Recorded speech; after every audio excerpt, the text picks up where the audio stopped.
when we hear cries like we did last fall of "Lock her up," we know that many women living with violence in the home are faced with similar threats, as well as many others. Overall, Alberta's shelters cared for over 16,000 women, children, and seniors through admissions to shelter and outreach programs in the last year. Our goal is to bring the need for those services to zero.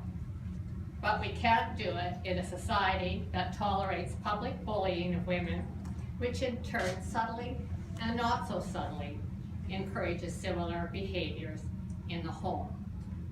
In the capital region, we have the following shelters that are providing services to women, children, and seniors. Edmonton Women's Shelter, Reimer Shelter, LaSalle, Wings, the Strathcona Shelter Society, and we're pleased to have Executive Director Pat Vargas join us here today, and Sage Senior Safe House, all providing much needed services to women, children, and seniors seeking violence-free lives. Theirs is hard work, and we don't want to make it harder. This last weekend, one of my colleagues had a campaigning candidate appear on her doorstep. When she asked him if he was attending today, he told her, well, he had other commitments, but he did indicate that he was strongly aligned with our work, so we hope to see his name on our list of municipal politicians committed to lift her up. But not only do we need candidates to commit, we need strong public statements of support that neutralize the negative imagery and talk that is out there today in today's world. Last weekend, for instance, we saw the President of the United States tweeting a doctored video of his golf ball hitting Hillary Clinton in the back and knocking her over. When you have one of the most powerful men in the world promoting violent imagery towards a woman, this imagery knows no borders and influences attitudes and behaviors. And while there is a significant amount of online outrage about this, we need those seeking public office here in Alberta to vigorously counteract this type of messaging. Candidates need to counteract this messaging by speaking out courageously. They need to counteract this messaging by speaking out often and unapologetically about the importance of ending violence against women and girls. Candidates need to counteract this messaging by addressing the issue in their campaign speeches, their materials, and their actions. We just can't duck this issue anymore. Violence in the public sphere is a global phenomenon for women. A study by the Interparliamentary Union showed that 55 female MPs in 39 countries, over 40% of them said that they had received threats of death, rape, beatings, or abduction while serving their terms. And we know from news coverage that this has happened in Canada, and we know it happens in Alberta. I don't know what it is about golf, but these images over the weekend brought back memories of how in our very own province, the picture of our Premier's face was used as a target for golfers last summer.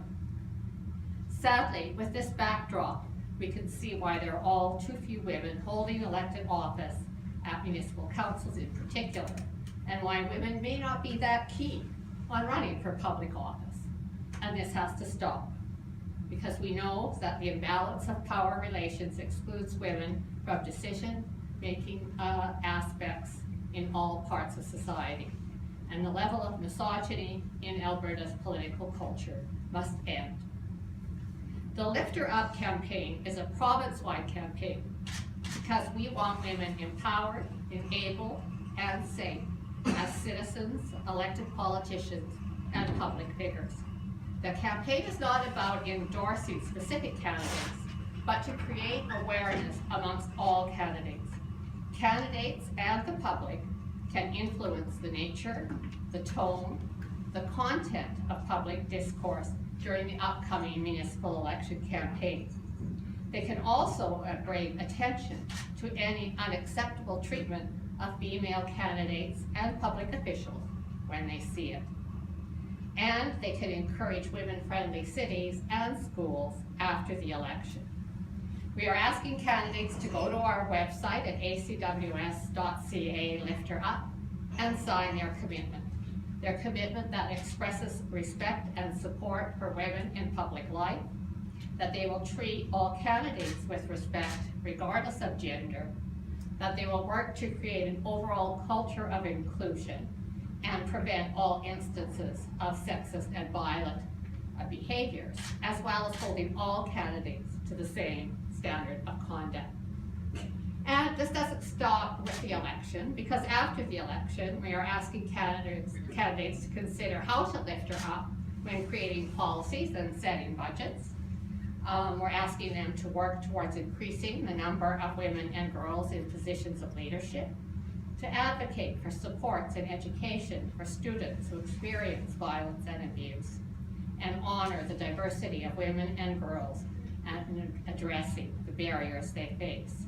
And also recognize that an opportunity for leadership is one of setting an example and playing an active role in encouraging dialogue and education on the importance of ending violence against women and girls.